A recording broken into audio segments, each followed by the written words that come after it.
배현진 이 피습 사건은 미스테리가 몇 가지 있습니다. 그 미스테리는 그 이재명 대표 피습 사건보다도 훨씬 더 근본적인 미스테리이기 때문에 여러분과 꼭 그 점은 짚어보지 않을 수가 없는 거고요. 그 다음에 우리가 몇 가지만 포인트를 딱 끄집어내 본다면 대낮에 벌어진 일이다. 중학생이 저지른 일이다. 그 다음에 현직 국회의원을 상대로 했다. 그 국회의원이 여성이었다. 이런 점들 참 전 세계적으로 유례가 없는 일이라고 저는 생각을 합니다. 15살짜리가 현직 국회의원을 돌멩이로 17차례나 가격을 해서 이게 정통으로 만약 그 이 머리 이 뒷부분 숨골 있는 부분이라든지 또는 머리 어느 쪽이든지 아무튼 이게 정통으로 잘못 맞았으면 생명을 잃을 수도 있는 그러한 테러였다고 저는 생각을 합니다.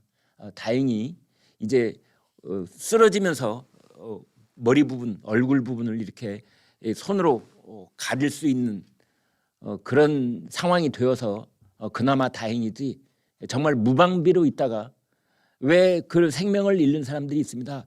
밤 늦은 시간에 귀갓길에 왜 벽치기라고 그래서 벽돌로 머리 뒷부분 뒤통수를 내려치면 그 자리에 쓰러져서 숨을 거두는 사례도 있습니다.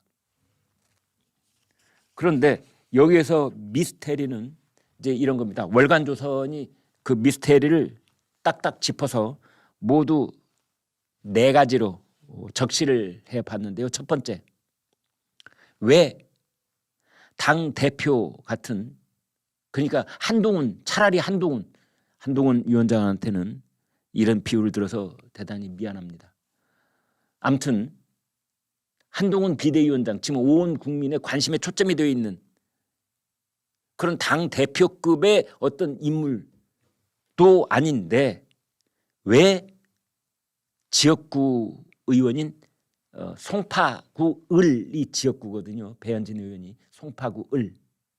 왜 배현진 의원을 테러 대상으로 삼았는가? 첫 번째. 두 번째. 배현진 의원이 이날 오후 5시 15분쯤 이런 테러를 당했는데요. 그때 미용실에 갔었습니다. 미용실에 머리하러. 이 아이는 도대체 이 일정을 어떻게 알았을까요?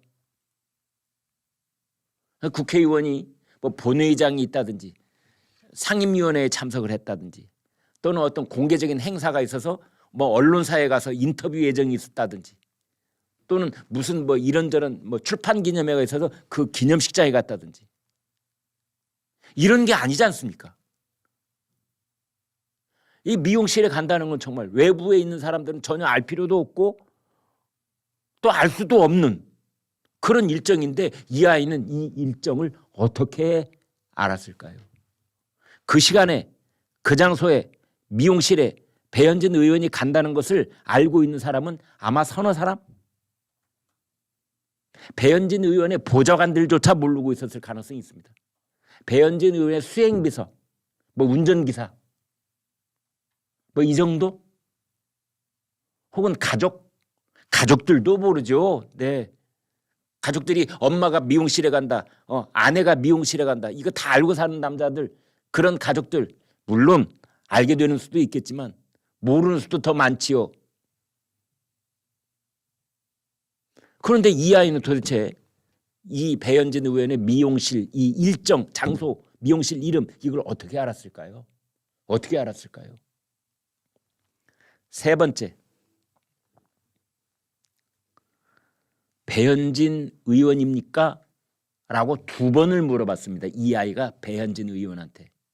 그렇다면은 이 아이는 배현진 의원 얼굴도 모르는 아이라는 뜻입니다. 얼굴도 모르는 아이라는 뜻입니다.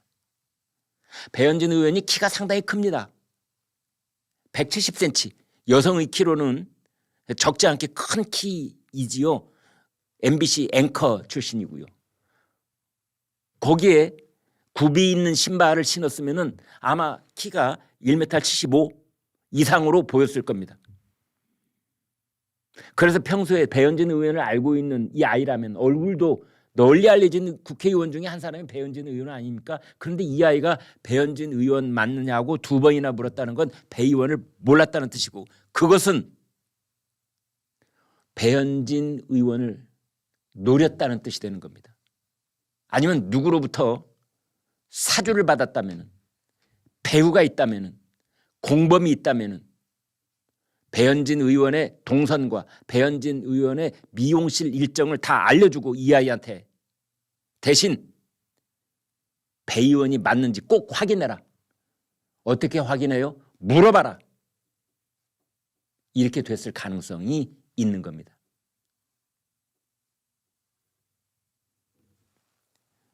저는 끔찍한 상상도 떠오르게 되는데요. 중동에 가면은요, 왜 폭탄조끼 테러가 있지 않습니까? 이 조끼에다가 고성능 폭탄을 몸에다가 두르고 스위치 하나만 들고 미국 대사관에 다가가고 시장에 다가가고 뭐 반대 진영이 군중 집회를 하고 있는데 그 집회장에 끼어들고 이런 아이들이 있습니다. 거기에 교사범이 저 뒤에 있는 배우범들이 그 이 아이한테 너는 오늘 이 단추만 누르면 바로 너는 천국에 가는 거야. 이 단추만 누르면 너는 이제 아름다운 소녀들이 너를 구름처럼 태워가가지고 77명의 천사 소녀들이 그 이쁜 소녀들이 너를 데리고 신 앞에 데리고 갈 거야.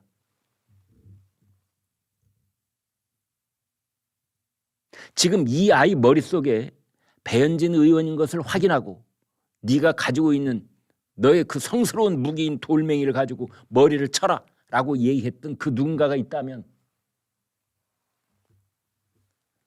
이건 정말 무시무시한 일이 아닐 수가 없는 겁니다. 제가 결코 과장된 상상을 하고 있는 것이 아니올시다. 지금 월간조선이 그 점을 가장 깊숙하게 지금 질문을 하고 있는 겁니다. 이 아이가 혼자 자생적으로 뭐 12살 때부터 13살 때부터 열심히 정치 기사 찾아 읽고 열심히 정치 유튜브 보고 열심히 정치 카페들 다 뒤져보고 하면서 점점점 국민의힘과 배현진 의원에 대한 적대감을 키워오던 끝에 드디어 결핵 날짜를 정하고 그렇게 해서 돌멩이를 휘둘렀다. 여러분 그게 상상이 잘 되십니까?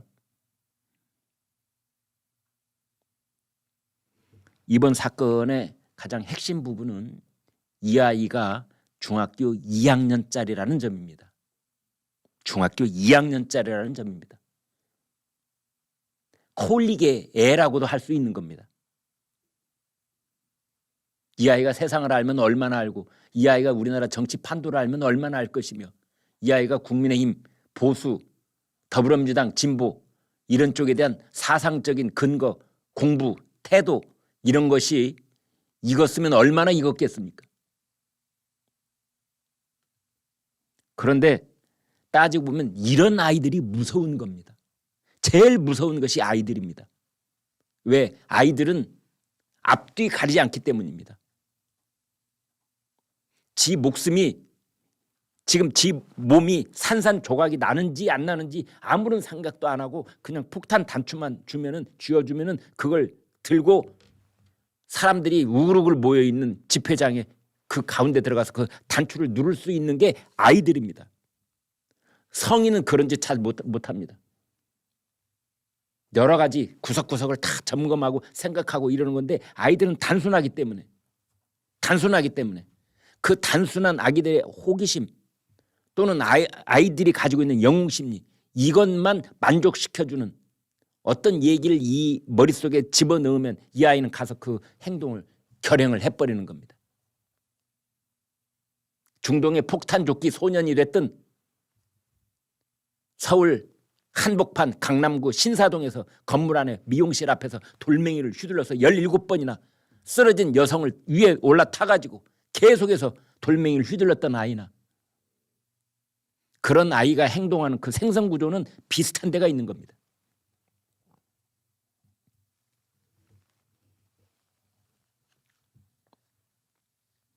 네 번째 미스테리 월간조선은 이렇게 짚습니다. 15세 아이가 정치인을 대상으로 단독 테러를 계획했을 가능성은 거의 없다.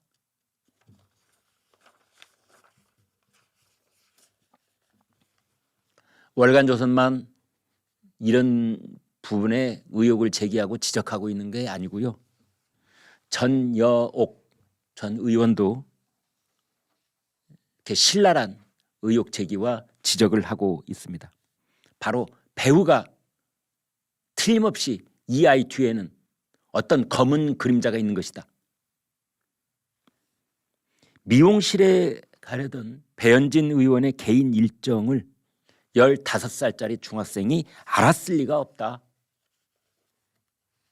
그래서 지금 보시는 것처럼 블로그 제목이 배현진 피습 배후 있다라고 단정적으로 저렇게 말할 수 있는 겁니다. 배현진 의원 얼마나 무서웠을까. 영상을 보니 무지막지하게 때린다. 15살 소년이 왜 이런 폭력을 휘둘렀는지 이해할 수가 없다. 이상한 점이 한두 가지가 아니다. 배 의원은 개인 일정으로 미용실을 가던 중이었다. 그런데 가해자는 30분 전부터 주변에서 배현진 의원을 기다렸다. 어떻게 개인 일정을 15살 중학생이 알았을까? 분명 배우가 있을 것이다. 저도 여기에 공감하지 않을 수가 없는 겁니다. 이 아이한테 배현진 의원의 동선을 파악하고 미용실 이름과 그 시간까지 알려준 놈, 그 놈이 이 아이의 공범이고 이 아이의 교사범이고 이 아이의 주범이라고 할 수 있는 겁니다. 또 이 아이가 경찰이 현장에 출동할 때까지 도망을 가지 않았습니다. 그 자리에 딱 서가지고 배현진 의원이 고통스러워하는 모습을 그대로 지켜보고 있었습니다. 이것은 무엇을 말할까요? 범행을 저지른 다음에 행동에 대해서도 미리 계획을 세웠다라는 뜻도 되는 겁니다. 보통 물건을 훔친 아이나 물건을 훔치기 위해서 핸드백을 뺏기 위해서 어떤 행위를 돌로 가격을 했다 이런 그런 범인들은 대개 주랭랑을 놓기 마련입니다. 경찰에 오기 전에. 근데 현장에는 구급차가 먼저 오고 나중에 경찰이 왔습니다. 근데 이 아이는 그 자리에서 그걸 지켜봤다는 겁니다. 비교적 여유 있게. 이것은 이 아이가 경찰에 잡혀가서 그리고 경찰에서 나와서 이동하면서 이제 언론 기자들이 이 아이에게 뭔가를 물어보고 대답하고 이런 과정들이 앞으로 펼쳐질 건데 그때 이 아이 입에서 어떤 말이 나올지 그런 끔찍한 상황까지도 예견이 됩니다. 더더군다나 또 하나 충격적인 것은 이 아이가 말이죠. 자신이 15살이라는 얘기와 함께 촉법소년이라는 얘기를 했다는 겁니다. 촉법소년이다. 근데 이거는 잘못된 말입니다. 촉법, 법에 저촉되지 않는 사람이란 뜻입니다. 촉법이라는 말이. 우리나라 형법에 보면은 14살 미만 14살 미만은 형사처벌되지 않는다라고 되어 있습니다. 따라서 이 아이가 15살이기 때문에 이 아이는 형사처벌 대상입니다. 단 소년법에 의해서 가정법원이나 또는 일반 재판부면 소년부에서 이 아이는 이제 처벌을 하게 되는 건데요. 그런데 여기서 문제는 이겁니다. 이 아이 머릿속에 누가 촉법 소년 운운할 수 있는 그런 생각을 심어줬을까요? 촉법 소년을 주제로 한 김혜수 주연의 이 드라마도 있었죠. 지금도 아마 있을 겁니다. 근데 이 아이가 경찰에 잡히자마자 나는 촉법 소년이에요 이랬다는 거 아닙니까? 그래서 아마 이 아이에게 이런 범행을 시킨 교사범이 있다면 그 교사범이 이 아이에게 돌멩이를 쥐어주면서 너는 처벌 안 돼. 너는 촉법 소년이야. 어린아이들은 어떤 짓을 저질러도 책임 안 져. 그걸 촉법 소년이라고 그래. 너 드라마 봤지? 이랬을 가능성이 있는 겁니다. 그러니까 이 아이가 잡히자마자 나는 촉법 소년이에요 했다는 거죠. 이런 점도 반드시 지적을 하지 않을 수가 없습니다.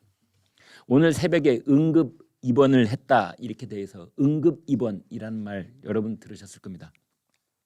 정신질환이 있는 또는 정신질환이 있을지도 모르는 그런 범인들이 경찰에 체포됐을 때 스스로 자해를 한다든지 또는 주변 사람한테 어떤 상해를 입힌다든지 이럴 위험이 있는 사람은 3일 이내에 정신병원에 잠시 진료를 받도록 그렇게 하는 제도가 바로 응급 입원입니다.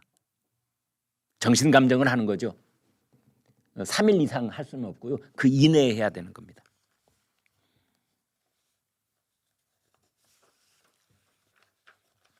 오늘 아침에 나오고 있는 얘기로는 지금 경기도 수원에 출마하고 있는 이수정 경기대 범죄심리학과 교수도 이런 협박을 받은 적이 있다라는 얘기도 나오고 있습니다.